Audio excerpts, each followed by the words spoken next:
আসসালামু আলাইকুম। Take Bangla tips চ্যানেলের পক্ষ থেকে আপনাদের সবাইকে জানাই আন্তরিক শুভেচ্ছা ও অভিনন্দন। বরাবরের মতো আজকে একটি নতুন বিষয় নিয়ে আপনার সামনে উপস্থিত হয়েছি। আজকের বিষয়টা হচ্ছে ঢাকা বিশ্ববিদ্যালয়ের ভর্তির বিজ্ঞপ্তি সম্পর্কে। ঢাকা বিশ্ববিদ্যালয়ে 2020-21 শিক্ষাবর্ষে অনার্স প্রথম বর্ষে ভর্তির পরীক্ষার একটি সম্ভাব্য ডেট প্রকাশিত হয়েছে। এটি প্রকাশিত হয়েছে দৈনিক শিক্ষা .com-এর অফিসিয়াল পেজে। ঢাকা বিশ্ববিদ্যালয়ে ভর্তি পরীক্ষা শুরু 21শে মে। ঢাকা বিশ্ববিদ্যালয়ের 20-21 অনার্স প্রথম বর্ষ ভর্তি পরীক্ষা শুরু হবে 21শে মে। মঙ্গলবার 16 ফেব্রুয়ারি বিশ্ববিদ্যালয়ের ডিন কমিটির সভায় এ প্রস্তাবনা দেওয়া হয়, যা বৃহস্পতিবার 18 ফেব্রুয়ারি ভর্তি কমিটির সভায় চূড়ান্ত হবে।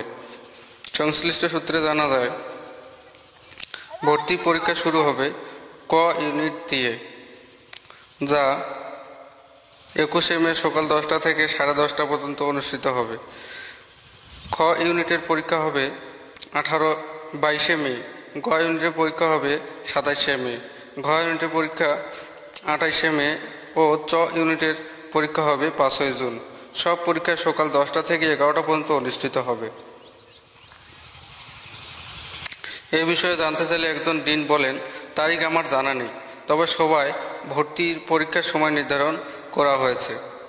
বিশ্ববিদ্যালয়ের উপাচার্য অধ্যাপক ডাক্তার মোহাম্মদ আখতারুজ্জামান বলেন, এসব সিদ্ধান্ত ভর্তি কমিটির থেকে জানানো হবে, তবে ভর্তির তারিখ নির্ধারিত হয়েছে বলে তিনি জানান।